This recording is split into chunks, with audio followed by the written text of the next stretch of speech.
Hi everyone, this is a video series dedicated to teaching the basics of piano and the foundation of music theory. Hopefully by the end of this series you'll be able to learn how to read music and to be able to play a little bit of piano so that you can play some of your favorite songs and impress your friends and family. On to the lesson. Alright, so welcome to what sheet music is. This is it. This is sheet music. And it's a lot to take in at once, but let's just focus on the basics. So right now, this is what we call a grand staff.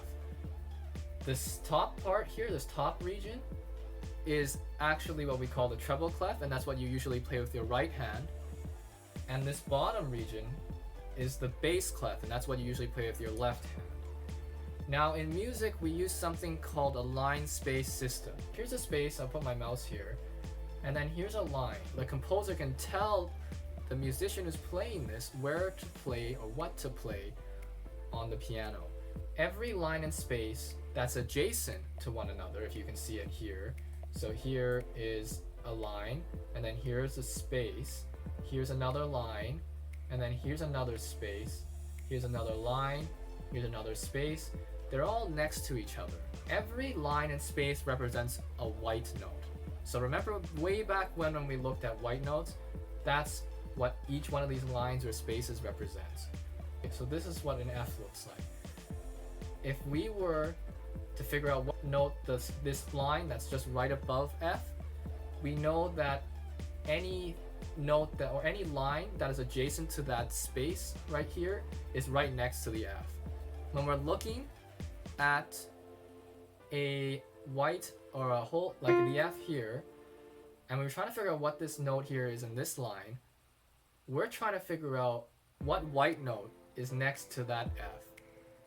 So we know visually this white note is above F, and on the piano it's the exact same. So when we're going up or higher, that's going further right or further up the piano, and it's higher pitch.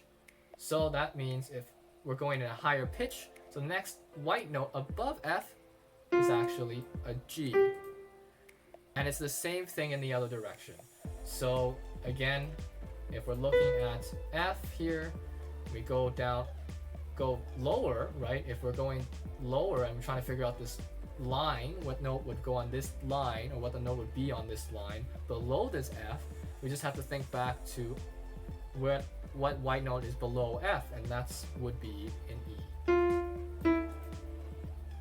And that's all you have to really know about music right now. I'll go over way more about what all of this other extra stuff is in a later video. Before we begin, there are two things I want to introduce you to: the treble clef and the bass clef. These two, or the treble clef and the bass clef, are meant to help with showing us what notes they refer to. So any notes written in the treble clef range, we'll call it, is notes that are above the note middle C. In the bass clef, notes that are written in that range are notes below middle C, and you'll see what I mean when we get there in just a little bit. Just wanted to let you know, we're not going to go through all the notes on the piano, but we're going to go through the common notes that you'll most likely see. Hope you remember your note names, because you're going to need to know these, because now we're going to take a look at how these notes look on paper and on sheet music and how to read them. Alright, let's begin. So we're going to start with middle C, pretty straightforward in the treble clef. You can see this is what middle C looks like.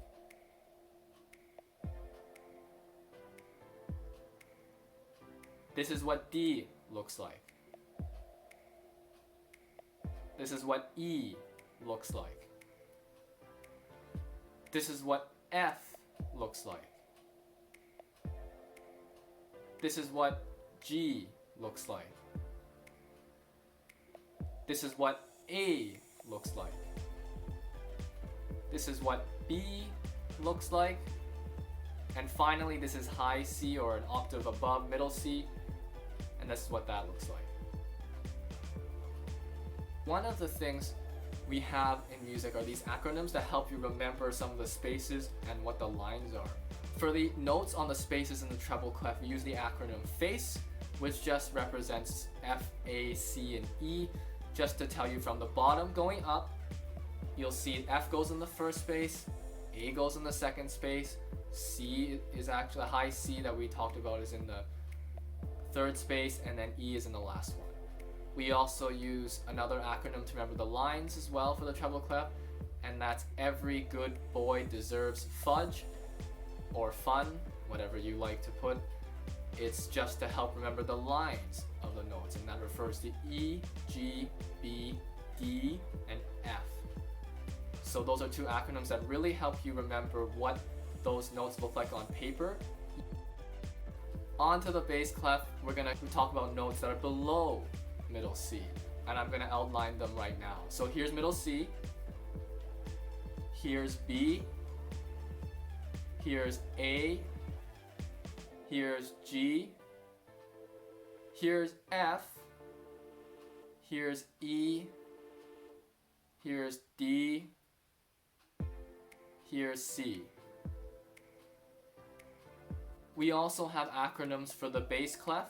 There are two again, one for the notes on the space and one for the notes on the lines. The notes on the space, and we say all cows eat grass, so that's referring from starting from the lowest note in the bass clef range, A, C, E, and G. We use all cows eat grass. So that's one way to remember all the spaces. And then to remember all the lines, we use another acronym. This is my personal favorite. Good burritos don't fall apart. So that's just referring to the lowest line again, going from G, B, D, F, A.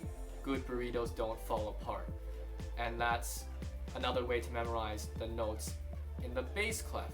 So if you see any of those notes, you'll be able to recognize them as well. Hopefully those acronyms help you remember that, oh yeah, so if I see a note there, that's if it's the last note, let's say the last line in the bass clef, I go, good burritos don't fall apart, oh, that's A. Now you know how to figure out what note is what. I'm just gonna quickly touch up on sharps and flats.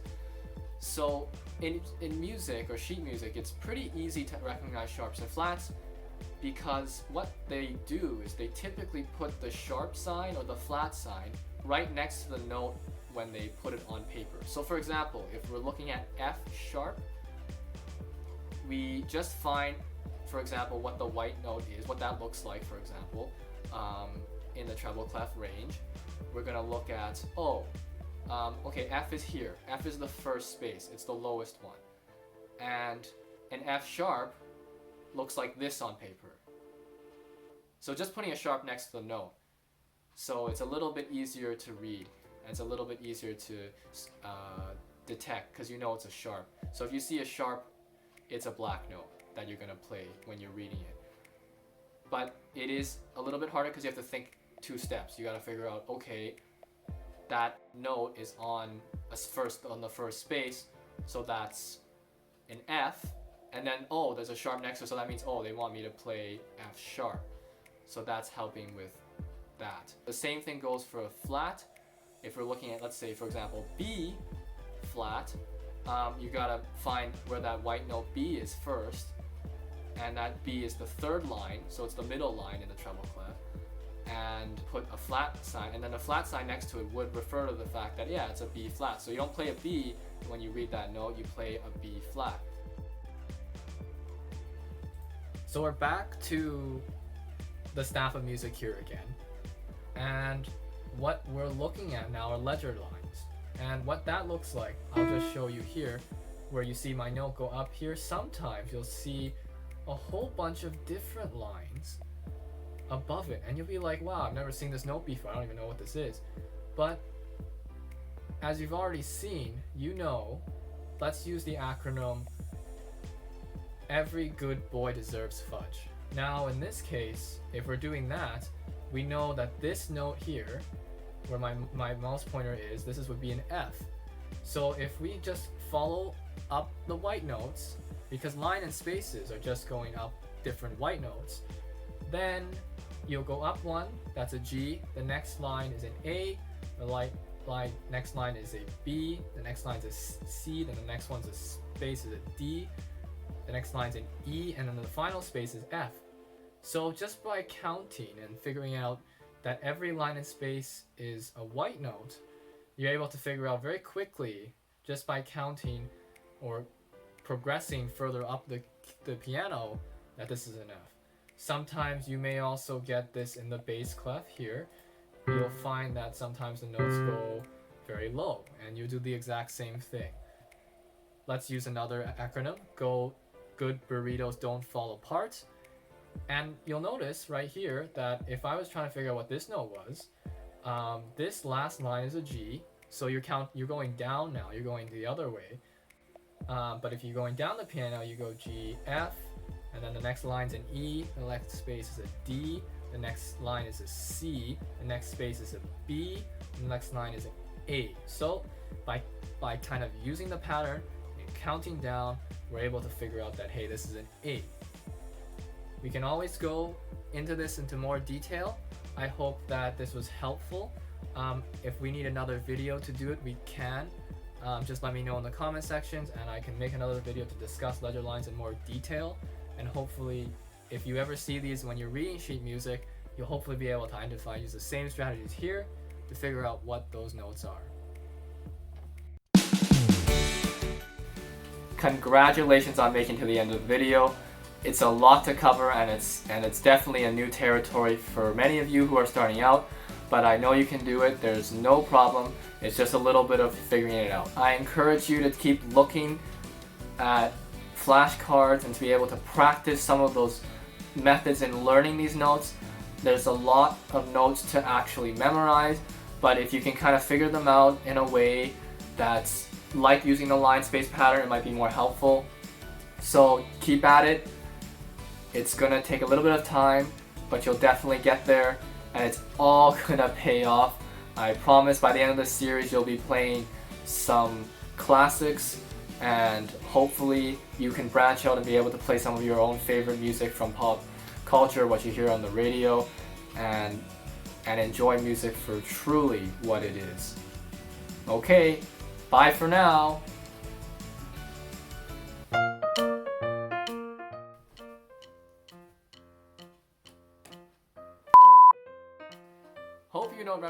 Hope you remember your note.